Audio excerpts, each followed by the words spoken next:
இன்றே டவுன்லோட் செய்து உங்கள் ஃபேவரட் ஷோக்களை என்ஜாய் பண்ணுங்க. காஞ்சனா, நீ எங்க வர மாட்டியோன்னு நான் ரொம்ப பயந்தே போயிட்டேன். அக்கா, நீ வந்ததை என்னால கூட நம்பவே முடியல. வரக்கூடாதுன்னு தான் இருந்தேன். ஆனா என் எண்ணத்தையே மாத்தி ஒருத்தன் இங்க என்ன வர வச்சுட்டான்.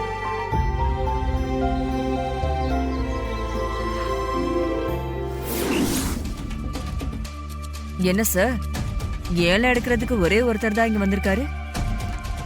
மேடம், எத்தனை பேர் வந்தாலும் அவர் தான் ஏலம் எடுக்க போறாரு. அதனாலதான் யாரும் வரல. ஏலம் ஆரம்ப தொகை 1 கோடி ரூபாய். 1,30,00,000. 1,40,00,000. 1,80,00,000. 2 கோடி. 2 கோடி ஒரு தரம், 2 கோடி 2 தரம், 2 கோடி 2,25,00,000.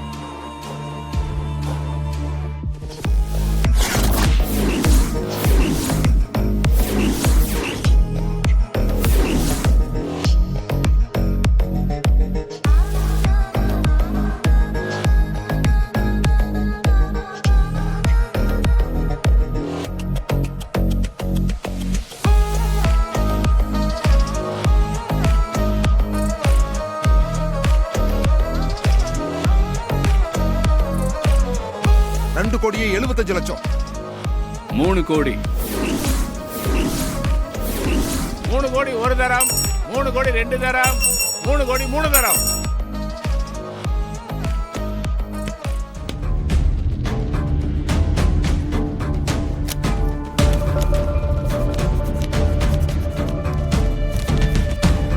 ஒரு நிமிஷம்.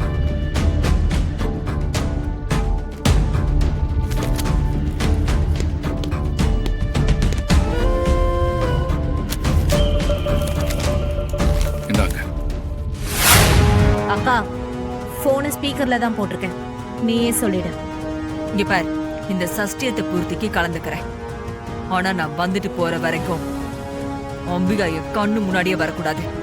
அவன் முகத்தை கூட நான் பார்க்கவே கூடாது. வேணும்னா அவ கோவில எங்கேயாவது ஒரு மூலையில இருந்துட்டு போகட்டும். என்ன கவிதா, பதிலே காணோம்? அதான் கேக்குறாங்கல்ல, சொல்லு.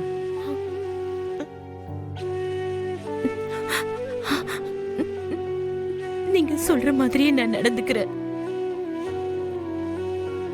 அப்புறம் ஒரு முக்கியமான விஷயம், இப்படி அக்கா கேட்டுச்சுன்னு இந்த வீட்ல இருக்க யாருக்குமே தெரியக்கூடாது.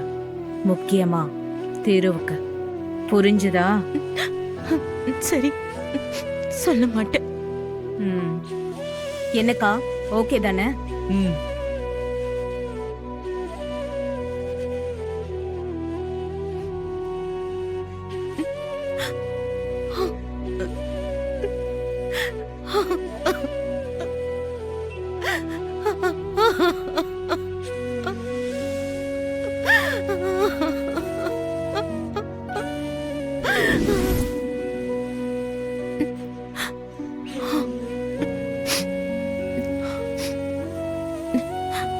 அம்மா, காஞ்சனாத்த வந்துருவாங்க, வாங்கன்னு கூப்பிட்டேன். நீங்க என்ன ஏதோ யோசிச்சுக்கிட்டே இருக்கீங்க? திரு, அத்தை வருவாங்கன்னு நீ சொன்னதும் நான் இந்த கோவில் சன்னதியில 108 தடவை இந்த பதிகத்தை படிக்கிறேன்னு நான் வேண்டிட்டு இருக்கேன்.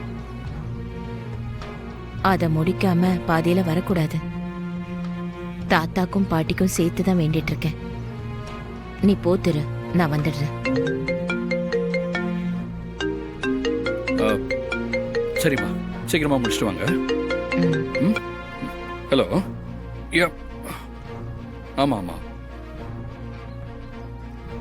இந்த ஃபங்க்ஷன் முடிகிற வரைக்கும் நான் தெருவை எப்படி சமாளிக்க போறேன்னு தெரியல.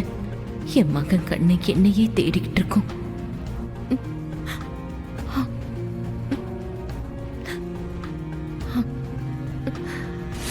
நீ பெத்த பொண்ணா இருந்தா இப்படி பண்ணுவியா?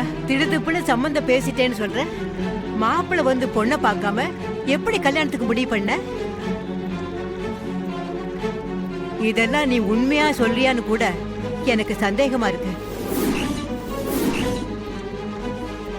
ஏங்க, படிச்ச பையன் பெரிய இடம்னா வரதட்சணை அது இதுன்னு நிறைய கேட்பாங்களே. இவ வேற உன்னை யாராவது எதாவது கேட்டாங்களா? வாயை மூட்டு சும்மாற. நீங்க கேக்குறதுலாம் நியாயம்தான். மாப்பிள்ளை வீட்டுல இருந்து எதுவும் வேணாம்னு சொல்லிட்டாங்க. பையனோட ஜாதகத்துக்கு பொண்ணு பொருத்தமா இருந்தா போதும்னு சொல்லிட்டாங்க. அப்பன்னா எப்ப பொருத்தம் பாக்குறது? இவ்வளவு நேரம் நாங்க என்ன சொல்லிக்கிட்டு இருக்கிறோம் அத்தை? ஜோசியர்கிட்ட போறப்பவே லக்ஷ்மியோட ஜாதகத்தை நாங்க ஜெராக்ஸ் எடுத்து வச்சிருந்தோம். அதத்தான் மாப்பிள்ளை வீட்டுக்கும் கொடுத்து அனுப்பிச்சோம். அவங்களும் பையனோட ஜாதகத்தை நம்ம கிட்ட கொடுத்துருக்காங்க. அவங்க குடும்ப ஜோசியர்கிட்ட பார்த்ததுக்கு 10 பொருத்தமும் இருக்குன்னு சொல்லிட்டாராம். மாப்பிள்ளை பெங்களூர்ல வேலை பார்க்கறாரு. அதனால கல்யாணத்துக்கு மட்டும்தான் லீவ் போட முடியுமா? அப்பதான் இங்க வருவாரு. ஏன் அத்தை, இதுல சந்தேகப்படுறதுக்கு என்ன இருக்கு? என்னமோ நாகராஜ் வந்து அவர் பையனுக்கு நம்ம லக்ஷ்மியை கேட்டதுக்காகவே நாங்க சொல்றோங்கிற மாதிரி இல்ல பேசுறீங்க. நீங்களே யோசிச்சு பாருங்க. இந்த போட்டோவும் ஜாதகமும் கார்ல தானா முளைச்சு வருமா? நீங்களே பாருங்க. இதான் மாப்பிள்ளை.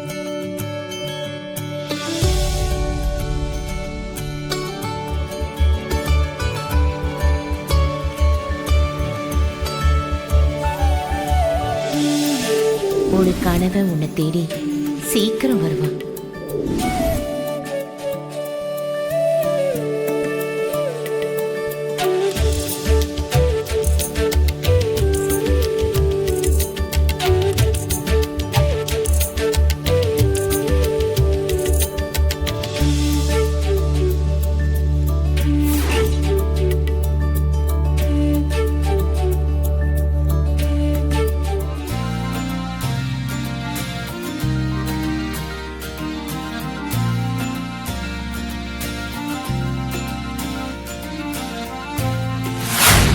அம்பிகா, இங்க பாருமா.